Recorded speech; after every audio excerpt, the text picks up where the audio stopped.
আমার ননদ প্রত্যেক মাসে নিজে পছন্দ করে একটা ছেলেকে বিয়ে করত, কিন্তু অদ্ভুতভাবে বিয়ের প্রথম রাতেই তার বর মারা যেত। আমরা সবাই খুব চিন্তিত ছিলাম, কারণ আমার ননদের এখন অবধি 3বার বিয়ে হয়েছে, কিন্তু প্রত্যেকবারই বাসর রাতে আমার ননদের স্বামীরা মারা যেত। এরপর আমি সিদ্ধান্ত নিই আমি এই রহস্যের সমাধান বের করবই।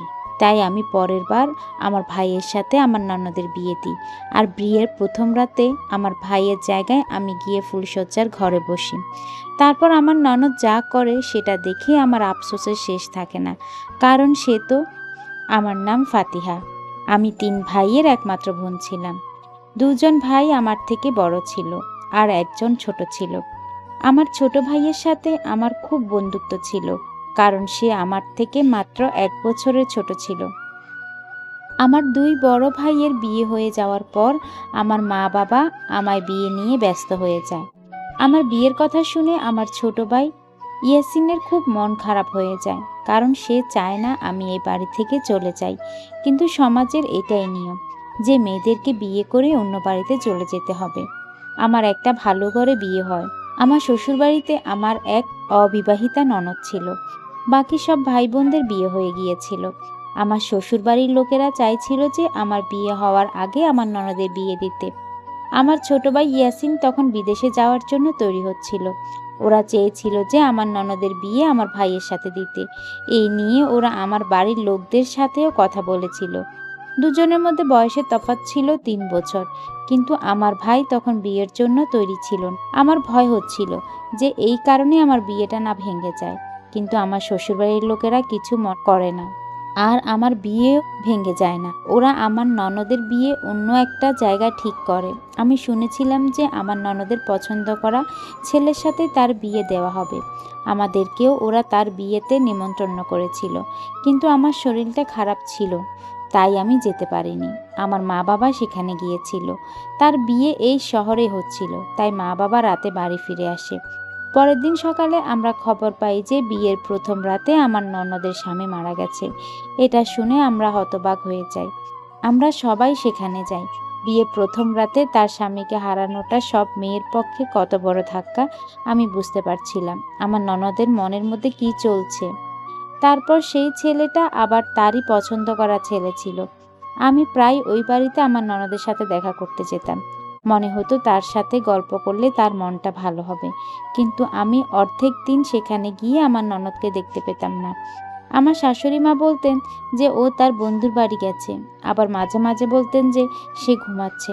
কথা ছিল যে আমার ননদের বিয়ের 1 মাস পর আমার বিয়ে হয়ে যাবে, কিন্তু এই ঘটনার কারণে আমার বিয়ে পিছিয়ে যায়। আমি ভেবেছিলাম যে হয়তো 3-4 মাস পর আমার বিয়ে হবে, কিন্তু আমার শ্বশুরবাড়ির লোকেরা খুব বেশি অপেক্ষা করায় না। 1 মাস পরে তারা আমাদের বাড়িতে বিয়ের দিন ঠিক করতে চলে আসে। আমার ননদ মিনাহিলও তাদের সাথে এসেছিল। ওরা বলে যায় যে ওরা আমার ননদের আবার বিয়ে ঠিক করেছে, আর আমার বিয়ের সাথেই তার বিয়ে হয়ে যাবে। এইবারও ছেলেটা আমার ননদের পছন্দ করা ছেলে। আমার ননদকে দেখে মনে হচ্ছিল না যে তার মন খারাপ। সে খুব নর্মাল ছিল। আমি এটা শুনে খুশি হলাম যে আমার ননদের বিয়েও আমার সাথে হয়ে যাবে। ভালোই হবে, আমাকে শ্বশুরবাড়িতে গিয়ে ননদের সেবা করতে হবে না। আমি শুনেছিলাম যে ননদরা বৌদিদেরকে খুব বিরক্ত করে, তাদেরকে দিয়ে বাড়ির সব কাজ করায়, তার সেবা যত্ন করতে হয়। কিন্তু যদি তার বিয়ে হয়ে যায় তাহলে আমাকে আর এসব করতে হবে না। সে অন্য বাড়িতে চলে যাবে। আমি আমার বন্ধুদের সাথে আমার বিয়ের শপিং করতে যাই। সেখানে গিয়ে আমি আমার ননদ মিনাহিলকে দেখতে পাই। সেও হয়তো তার বিয়ে শপিং করতে এসেছে। আমি দেখে অবাক হই যে সে তার পরিবারের সাথে আসেনি, সে একটা ছেলের সাথে এসেছে। আমি আমার ননদের সামনে চলে যাই। ভেবেছিলাম যে সে হয়তো আমাকে দেখে ঘাবড়ে যাবে, কিন্তু সে উল্টো আমাকে তার হবু স্বামীর সাথে পরিচয় করিয়ে দেয়। সে বলে, বৌদি, এই হলো আমার হবু স্বামী, এর সাথে আমার বিয়ে হতে চলেছে। ওকে দেখে মনে হচ্ছিল না যে ও এর আগেও কাউকে পছন্দ করত। আমি শপিং সেরে বাড়ি ফিরে আসি। কয়েকদিন পর আমার মেহেন্দি হয়। একটা বড় ম্যারেজ হলে আমার মেহেন্দির প্রোগ্রাম হয়। সেই দিন আমি আমার ননদকে চাদর চাপা দিয়ে এক জায়গায় যেতে দেখি। তাকে জিজ্ঞেস করতে সে বলে, বৌদি, আমি একটু বেরোচ্ছি, আমি 10 মিনিটে ফিরে আসব। সে যখন ফিরে আসে তখন তার হাতে কিছু একটা ছিল, যেটা সে আমার থেকে লুকিয়ে ফেলে। আমি ভাবি সে কি এমন জিনিস নিয়েই ঘুরছে যে এটা আমার সামনে লুকাতে হচ্ছে। আমার ননদ কি করে বেড়াচ্ছে আমি কিছুই বুঝতে পারছি না। বিয়ের আগের দিন আমি যখন পার্লারে গিয়েছিলাম সেখানে আমার ননদের সাথে দেখা হয়ে যায়। সে সারাক্ষণ তার হবু স্বামীর সাথে কথা বলে যায়। তারপর আমার বিয়ে হয়ে যায় আর আমি আমার শ্বশুরবাড়িতে চলে আসি। আমার ননদ তার শ্বশুরবাড়িতে চলে যায়। আমার বিয়ের প্রথম রাতে আমি ঘরে বসে আমার স্বামীর জন্য অপেক্ষা করছিলাম। আমার স্বামী ঘরে এসে আমাকে একটা সুন্দর গিফট দেয়, কিন্তু সেটা খোলার আগেই কেউ একজন এসে আমাদের ঘরের দরজায় জোরে জোরে ধাক্কা মারে। তিনি আমার শাশুড়ি মা ছিলেন। তিনি তিনি তার ছেলেকে বলছিলেন দরজাটা খুলতে। আমার স্বামী তড়িঘড়ি করে গিয়ে দরজাটা খোলে, আর আমার শাশুড়ি মা তার ছেলেকে জড়িয়ে ধরে কাঁদতে শুরু করে। আমার স্বামী জিজ্ঞেস করে, মা কি হয়েছে তোমার, তুমি কেন কাঁদছো? মা বলে, সর্বনাশ হয়ে গেছে, সব শেষ হয়ে গেছে। তোর বোনের শ্বশুরবাড়ি থেকে ফোন এসেছে। মিনাহিলের স্বামীর শরীরটা খুব খারাপ করছিল, সে একটু আগে মারা গেছে। এটা শুনে আমি অবাক হয়ে তাকিয়ে থাকি। এটা কি করে হতে পারে? দ্বিতীয়বার এই একই ঘটনা কি করে ঘটতে পারে? আমার শ্বশুরবাড়ির সবাই যে অবস্থায় ছিল সেই অবস্থায় আমার ননদের শ্বশুরবাড়িতে ছোটে। আমি বাড়িতে একা রয়ে যাই। আমার একটু রাগ হচ্ছিল যে আমার ননদ সব সময় আমার সুখে বাগড়া ঘটাচ্ছে, কিন্তু তারপরেও মুহূর্তের মধ্যে আমার তার জন্য খারাপ লাগে যে সে দুবার তার স্বামীকে হারালো, তাও আবার বিয়ের প্রথম রাতে। তার কষ্ট অনেক বেশি। আমার ননদের কথা ভাবতে ভাবতে আমার সারা রাত আর ঘুম হয় না। বিয়ের প্রথম রাতে দুজন স্বামী মারা যাওয়া এটা কোনো সাধারণ ঘটনা নয়। সকালে আমার শ্বশুরবাড়ির সবাই বাড়ি ফিরে আসে। ওরা তাদের সাথে মিনাহিলিকেও নিয়ে আসে। সে তখনও বিয়ের পোশাক পরেছিল। আমি ভেবেছিলাম যে হয়তো সে কাঁদতে কাঁদতে আসবে, কিন্তু তার চোখে একটুও পানি দেখতে পেলাম না। সে চুপচাপ দাঁড়িয়েছিল, কারোর সাথে কোনো কথা বলছিল না। আমার শাশুড়ি মা বলেন যে ও এখন নিজের মধ্যে নেই, সে তার ঘরে চলে যায়। আমি তার জন্য খাবার বানিয়ে নিয়ে যাই। আমার ভয় হচ্ছিল যে সে খাওয়া দাওয়া না ছেড়ে দেয়, কিন্তু আমি খাবার নিয়ে যেতেই সে চুপচাপ খেয়ে নেয়। 10-15 দিন পর সে আবার নর্মাল হয়ে যায়, আবার বন্ধুদের সাথে বাইরে যেতে শুরু করে। আমার শ্বশুরবাড়ি কেউ তাকে আটকায় না। শাশুড়ি মা এটা দেখে খুশি হয়েছিলেন যে তার মেয়ে আবার সাধারণ জীবনে ফিরে যাচ্ছে। আজকাল সে প্রায় বাইরে বের হতো। এখন তো আমার শাশুড়ি মা তার মেয়ের সাথে বেরোতে শুরু করে। একদিন আমি তাদের পিছু নিই এটা জানার জন্য যে তারা মা মেয়ে কোথায় যায় আর কি করে। আমি দেখি তারা একটা পার্কে যায়। সেখানে আগে থেকে একটা ছেলে বসেছিল। মা মেয়ে মিলে তার সাথে গিয়ে গল্প করতে শুরু করে। আমি তাদের সামনে চলে আসি। আমাকে দেখে তারা একটু ঘাবড়ে যায়। আমার শাশুড়ি মা বলেন যে মিনাহিল এই ছেলেটাকে ভালোবাসে, ও তাকে বিয়ে করতে চায়। আমি ভাবি আমার ননদ কী রকম মানুষ। প্রত্যেক মাসে তার একটা করে ছেলে পছন্দ হয়, আর তারা বিয়ের প্রথম রাতেই মারা যায়। তবে আমি এটা ভেবে শান্তি পাই যে সে এই বাড়ি থেকে চলে যাবে, কারণ আমার স্বামী সবসময় বলতো যে ভালো করে তার বোনের দেখাশোনা করতে। আমি সারাদিন তার সেবা করেই ব্যস্ত থাকতাম। ও শ্বশুরবাড়ি চলে গেলে আমার কাজটা অনেক কমে যাবে। আমার শাশুড়ি মা বাড়ির সবার সাথে ওই ছেলের আলাপ করায়, আর আমার ননদের বিয়ে তার সাথে পাকা করে। এইবারও বিয়ে হওয়ার কিছুক্ষণ আগেই আমার ননদ চাদর চাপা দিয়ে কোথাও একটা বেরোয়, আর আমাকে বলে যায় যে আমি আধা ঘন্টার মধ্যে ফিরে আসব। এটা আমি আগের বার হতে দেখেছি। আমি ভাবি যে সে বিয়ের আগে কোথায় যায়। আমার ভয় হচ্ছিল সে যেন বাড়ি থেকে পালিয়ে না যায়, কিন্তু সে আধা ঘন্টা পর ফিরে আসে, যেটা দেখে আমি নিশ্চিত হই তার বিয়ে হয়ে যায় আর সে শ্বশুরবাড়ি চলে যায়। আমি আল্লাহকে বলি যেন এবার তার স্বামীর কিছু না হয়, ও যেন সুখে সংসার করতে পারে। মাঝে মাঝে আমার মনে হতো যে ওর স্বামীকে সবটা বলা দরকার, যে আগে ওর দুবার বিয়ে হয়েছে আর ওর স্বামী বিয়ের প্রথম রাতেই মারা গেছে। কিন্তু তারপর আমি ভাবি যে এটা একটা কাকতালীয় ঘটনা হতে পারে, এতে আমার ননদের কোনো দোষ নেই। এবারে আর এমনটা হবে না। কিন্তু এবারও সে একই ঘটনা ঘটল। পরের দিন সকালে ফোন এলো যে মিনাহিলের বর মারা গেছে। আমরা সবাই পাগল হয়ে যাই। এই নিয়ে 3বার মিনাহিলের সাথে একই ঘটনা ঘটল। আমার শাশুড়ি মা তাকে বাড়ি নিয়ে আসে। এইবার সে বাড়িতে এসে চুপচাপ তার ঘরে ঘুমোতে চলে যায়।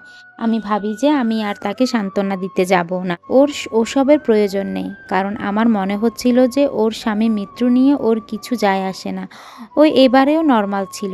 সেই সময় আমার ভাই ইয়াসিন বিদেশ থেকে ফিরে এসেছিল। সে আমার সাথে দেখা করতে আমার শ্বশুরবাড়িতে আসে। বিদেশে থেকে ও আরও সুন্দর হয়ে উঠেছে। আমি যখন বাইরে ঘরে বসে আমার ভাইয়ের সাথে কথা বলছিলাম, তখন আমার ননদ সেখানে চলে আসে। সে এসে আমার ভাইয়ের সাথে কথা বলতে শুরু করে। আমার খারাপ লাগে যে ভাই বোনের মাঝখানে সে কেন এলো। আমার ভাই কিছুক্ষণ বসে চলে যায়। তার যাওয়ার পর আমার ননদ তাকে নিয়ে আমার অনেক প্রশ্ন করে, কিন্তু আমি তার কোনো প্রশ্নের উত্তর না দিয়ে সেখান থেকে উঠে যাই। ইয়াসিনের সাথে আমার ভালো বন্ধুত্ব ছিল, তাই সে দুদিন পর পর আমার সাথে দেখা করতে আসতো। আর তাকে দেখে আমার ননদের চোখ চকচক করে উঠত। আমি তাকে অনেকবার বোঝানোর চেষ্টা করেছি যে সে যেন আমার ভাইয়ের থেকে দূরে থাকে, কিন্তু সে নির্লজ্জের মতো চলে আসতো। আমি আমার ভাইকে আমার বাড়িতে আসতে বারণ করতে পারছিলাম না, কারণ সেটা করলে তার খারাপ লাগবে। একদিন আমি কিছু কাজে আমার বাপের বাড়িতে যাই। সেখানে গিয়ে দেখি মিনহাল সেখানে উপস্থিত। সে আমার বাড়ির সবার সাথে খুব হেসে হেসে গল্প করছিল। তাকে সেখানে দেখে আমার খুব রাগ হয়। আমি তাকে নিয়ে বাড়ি ফিরে আসি। বাড়িতে এসে আমি তাকে ধমক দিয়ে বলি, খবরদার, এরপর যদি আমি কোনোদিন আমার ভাইয়ের আশেপাশে দেখি তাহলে আমার থেকে খারাপ কেউ হবে না।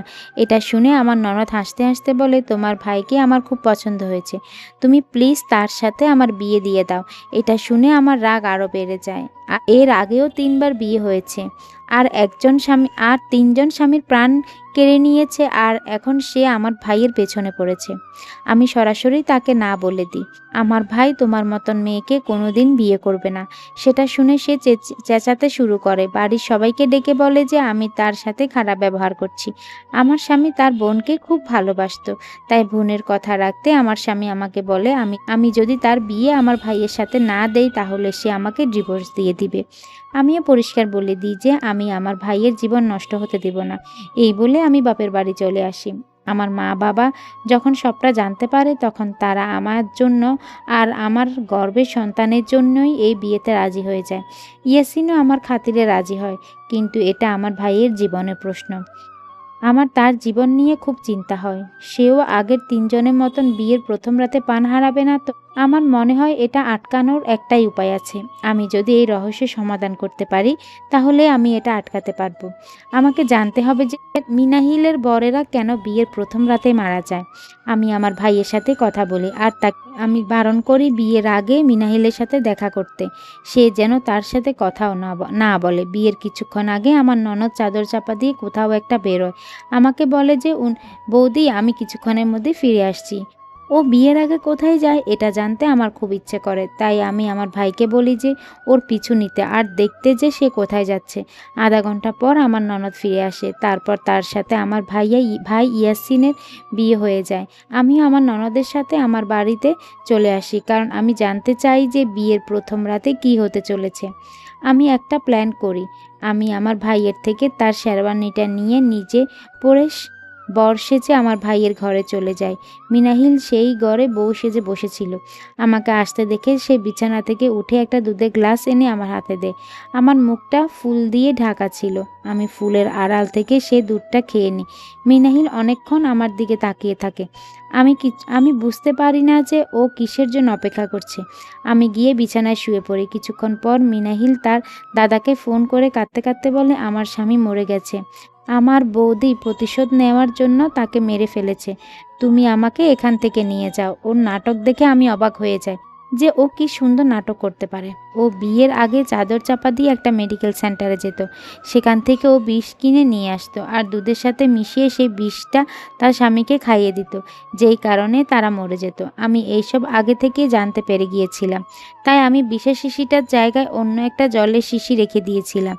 তাই ওই দুধটা খেয়ে আমার কিছু হয়নি। আমি চুপচাপ শুয়ে থাকি আর মরে যাওয়ার ভান করি। যখন আমার স্বামী, আমার শাশুড়ি মা আসেন তখন আমার ননদ তাদের কাছে গিয়ে কান্নাকাটি শুরু করে আর বলে, দেখো, ইয়াসিন মরে গেছে, আমি আবার বিধবা হয়ে গেছি। তখনই আমি উঠে বসি আর আমাকে উঠে বসতে দেখে সবাই চেঁচিয়ে উঠে। আমি সবাইকে আমার চেহারাটা দেখাই আর বরের জায়গায় আমাকে দেখে সবাই হতবাক হয়ে যায়। আমার স্বামী জিজ্ঞেস করে, এইসব কি হচ্ছে? আমি বলি, আমি তোমার সব বলছি, তোমার বোন একজন মানসিক রোগী। সে একটা পাগল মহিলা। সে তার স্বামীকে বিষ খাইয়ে প্রথমে মেরে দেয়, তারপর নিজে অসহায়ের নাটক করে। আমার ভাই পুলিশকে ফোন করে। আমি সবাইকে বিশেষ শিশিটা দেখাই, যেটা দেখে সবাই আমার কথা বিশ্বাস হয়। আমার ননদ তখন পাগলের মতো করতে থাকে। সে এসে আমার গলা চেপে ধরে আর বলে আমি কাউকে মারিনি, অথচ আমার স্বামী তাকে ওখান থেকে সরিয়ে নিয়ে এসে একটা কষিয়ে থাপ্পড় মারে। মিনহিল কাঁদতে শুরু করে। কাঁদতে কাঁদতে সে বলে আমি কাউকে মারিনি। আবার কিছুক্ষণ পর সে বলে হ্যাঁ আমি ওদেরকে মেরেছি। কিছুক্ষণ পর পুলিশ এসে তাকে গ্রেপ্তার করে। তার মেডিকেল টেস্ট করানো হয়, আর সেই টেস্টে যা বেরোয় সেটা শুনে আমাদের সবার পায়ের তলা থেকে মাটিটাই সরে যায়। মেডিকেল টেস্ট করে জানা যায় আমার ননদের একটা ভয়ানক মানসিক রোগ আছে। এক সময় সে একটা ছেলেকে খুব ভালোবাসতো, কিন্তু ছেলেটা তাকে ধোঁকা দিয়ে বিয়ে না করে পালিয়ে যায়। আর সেই রাগটা সে অন্য ছেলেদের উপর দেখাতো। ওর মনে হতো সব পুরুষ মানুষরা একরকম। পুরুষ মানুষদেরকে ও ঘেন্না করতে শুরু করেছিল। ওর এক এক সময় এক একটা ছেলেকে পছন্দ হতো, কিন্তু বিয়ের পরে তাকে সে ঘৃণা করতে শুরু করতো। তার মনে হতো যে সেও তাকে ছেড়ে চলে যেতে পারে, আর তাই সে তাদেরকে বিষ খাইয়ে মেরে ফেলতো। আর তার এই মানসিক রোগের কথা যদি আগে জানা যেত তাহলে ঠিক সময় তার চিকিৎসা করা যেত। কিন্তু এখন তাকে পাগলাগারদে পাঠিয়ে দেওয়া হয়, কারণ সে তিনটে খুন করেছে। ধন্যবাদ। কেমন লেগেছে অবশ্যই জানিয়ে দিবেন।